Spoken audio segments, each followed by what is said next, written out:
You didn't lose her. You lost your foundation. Not in one moment, not in one argument, not because of one mistake. It happened slowly, quietly, in ways you ignored because facing it would have forced you to change. And most people, they don't change until the pain becomes louder than the comfort. So you told yourself a story. She's acting different. She's not the same anymore. Something must have happened. But deep down, you knew. Because if you're honest, you felt the shift long before the breakup. The energy changed. The conversations felt different. The respect wasn't as strong. And instead of addressing it, you adapted to it. That's where everything started breaking. Let's go deeper. Because this isn't just about relationships. This is about identity. When she met you, you were moving forward, not perfect, not finished, but focused. You had something going on that didn't depend on her. Your time mattered. Your attention wasn't cheap. You didn't need validation. You were building something. That's what created attraction, not your words, not your looks, your direction. But direction requires discipline, and discipline requires consistency. And consistency is where most men fall off. Not because they're weak, but because they get comfortable. Comfort is dangerous. It convinces you that you've already done enough, that you can relax now, that you can shift your focus. So slowly, you stopped pushing. You started settling. You made her the highlight of your life instead of a part of it. And it didn't feel wrong at first. It felt like love. It felt like commitment. It felt like you were doing the right thing. But there's a line, a very thin line between building with someone and losing yourself in them. Most men don't see that line until they've already crossed it. Now things start changing. You become more available, too available.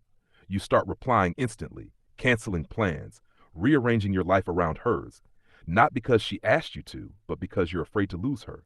And fear is never attractive. It shows up in subtle ways, in your tone, in your decisions, in how you handle distance. You stop leading, you start reacting. And once that shift happens, she feels it, even if she can't explain it logically, because attraction isn't logical, it's emotional, it's instinctive, it responds to energy, and your energy changed. Now let's talk about the phase that breaks most men, the pullback. She texts less, calls less, feels distant, and instead of stepping back and recalibrating, you lean in harder. You try to fix it. You ask questions. What's wrong? Are we okay? Did I do something? But here's the truth. When attraction drops, questions don't restore it. Behavior does. Presence does. Identity does. But instead of grounding yourself, you start negotiating your value, trying to prove you're worth keeping. And that's where respect starts collapsing. Because the moment you try to convince someone not to leave you, you've already lost leverage. Now you're stuck in a loop, overthinking everything, reading between lines, checking your phone constantly. Your mood depends on her responses. Your confidence depends on her attention. That's not connection. That's dependency. And dependency kills attraction faster than anything else because it removes mystery, it removes challenge, it removes polarity. You become predictable, emotionally available in excess, easily shaken. And that's when she starts detaching. Not out of cruelty, but because the dynamic changed. Here's the part people won't say out loud. Attraction requires tension, not drama, not toxicity, but tension. The kind that comes from individuality, from having separate lives, separate goals, separate identities. When everything becomes merged, there's nothing left to be drawn toward. You're always there, always available, always accommodating. And over time, that stops feeling special. It starts feeling normal. Then it starts feeling suffocating. So what happens next? She creates space, emotionally first, then physically, and you panic because now you feel the loss before it even happens.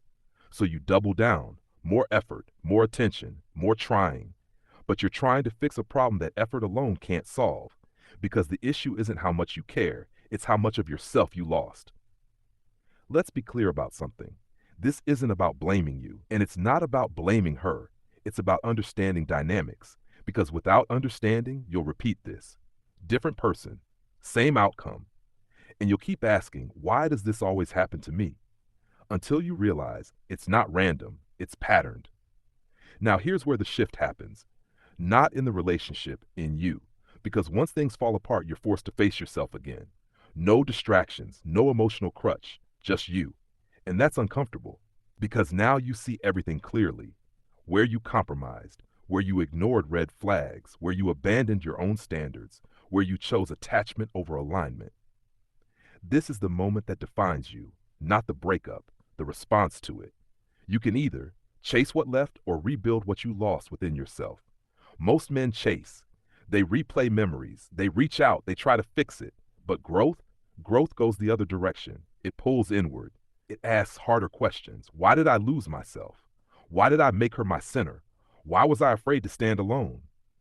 Those answers matter more than the relationship ever did.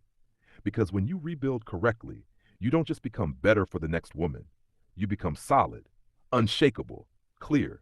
You stop tolerating things you used to accept. You stop chasing things that don't align. You stop attaching your identity to external validation. That's power, real power. And here's the irony. When you reach that point, you don't even want what you lost anymore. Not because it was bad, but because you've outgrown the version of yourself that needed it. So no, this isn't about losing her. It's about losing your structure, your discipline, your identity, your center. That's what you felt. That's what hurt. Because deep down, you knew you let go of yourself before she ever let go of you. But here's the part most people miss. That version of you, it's not gone. It's buried, under comfort, under distraction, under emotional dependence. And you can bring it back, stronger, more aware, more controlled, but only if you're willing to be honest about what happened. So stop asking, how do I get her back? And start asking, how do I never lose myself again? Because when you solve that, everything changes. Your relationships, your standards, your decisions, your life. And next time, you won't just attract someone, you'll maintain yourself while you do it. That's the difference. That's the level most never reach. So take the loss, take the lesson, take the responsibility, and rebuild. Not for validation, not for revenge, not for attention, but because becoming solid is the only way forward. Because at the end of all this, it was never about her staying. It was about you becoming someone who doesn't fall apart when someone leaves. That's the real win. Choose it, or repeat everything.